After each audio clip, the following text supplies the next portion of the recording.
My name is Aaron Lopresti. I've been a comic book artist, a commercial illustrator, and a writer for over 25 years. And this is my YouTube channel.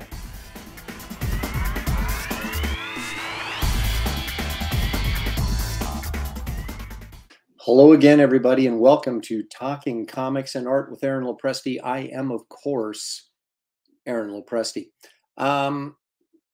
Full disclosure, I taped this once. About halfway through, Shelley walked in and said, "Hey, what are you doing?" And I said, "Well, I was recording." So this is the second recording attempt. So we'll see how it goes. I got a Bronze Age. I'm not going to say classic, and I'm not even going to say it's a key issue, but it's one that I wanted, and I'll show you why in just a minute. But I've already opened the box in the first video, which admittedly was a pain in the butt, so it's probably good you don't have to suffer through that. But I put the book back in the box, and we're going to pull it out and kind of do a pretend reveal. So go with me on this. Now let's take a look and see what I got. All right, I will say, this came in 2 priority mail boxes, so it was well packaged. You can see all the plastic that I had to rip through, shred to pieces to get this thing out of here. So it was very well packaged, of which I'm always pleased. Now let's take a look and see what I got. There it is, folks. A 9.4 Fantastic Four 126. This is from 1972 and has an all-new origin epic. So what's a value of this book? Well, it's a John Buscema cover, and I believe he did the insides as well. Yeah, John Buscema and Joe Sinnott, so you know it's good stuff. Recreated the cover to FF #1. And it also has the origin of the FF in it again.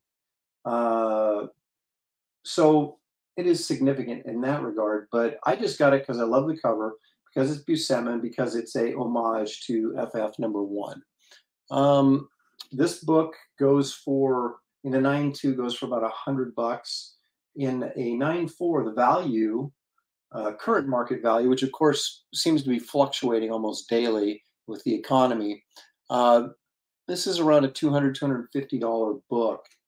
And I'll just put it this way. I got it for the price. I got this 9.4 at the price of a 9.2. So I could not pass it up.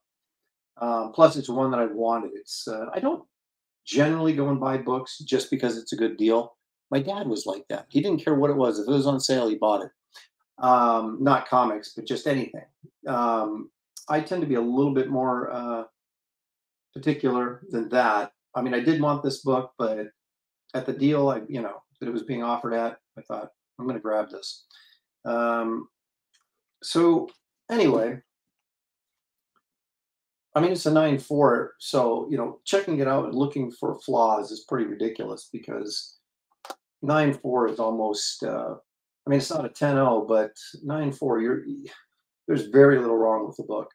But the interesting thing is, you can see with this, is that even a 9.4, you can see the white cover is yellowing a little bit, or tanning a little bit, or losing some of its color, its brightness, and that's just due to the paper aging. So when CGC or CBCS grades a book, they grade it on structure only. So you can have a book like this that is discolored and in perfect condition. So obviously, if you could find one of these books that had, this was bright white instead of kind of off-whitish, which is what it is, it would be of greater desire, even though the grade would probably be exactly the same. So you can have nicer looking books in the same grade simply because of the aging process, which is not something that the graders take into consideration. They only take into consideration the structure of the book and the integrity of the book, in terms of, are there creases, are there marks, are there bends, are there folds, are staples coming off, things like that. They're physical structure issues. Eye appeal does not factor into it. Of course, if this had been sitting in the sun and been bleached out, that would greatly affect the grade because that's not a natural aging process. Um, so anyway, again, thrilled to get this at the price I got it for, and glad to get it into my collection. This is one of those books, though. It's not that old, and I'm kind of it's one of those ones you kind of want to flip through. I do believe I have a reprint of this in one of the Marvel Essentials, so I'll go back and take a look at it there. But it's staying in this case, baby. But there you have it. That's my latest acquisition. I just can't seem to walk away from a good deal. Um, One thing I'd like to alert everybody to, in case you're unaware, that I do have a comic book campaign in Indiegogo called Wraith of God Blood Hunters. It's a 100-page epic. It has 4 stories in it, and featuring Wraith of God, Garbage Man, Kit Carter, and the Nightclub, all of IPs of mine that all tie into this grander universe plan I've got going. Um, anyway, I'm almost done with that book. I'm coloring the last couple pages, and most of the stories are lettered at this point and colored and ready to go. I'm on the Kit Carter, finishing that off, and then I'll be going to press here in a couple weeks. So everything goes smoothly. So if you haven't ordered, please take a moment to go check that campaign out before it's gone. Anyway, thank you for joining me. Please hit the like and subscribe button on your way out the door. I appreciate it. It helps the channel grow. And we will see you guys next time right here on Talking Comics and Art with Aaron Lopresti.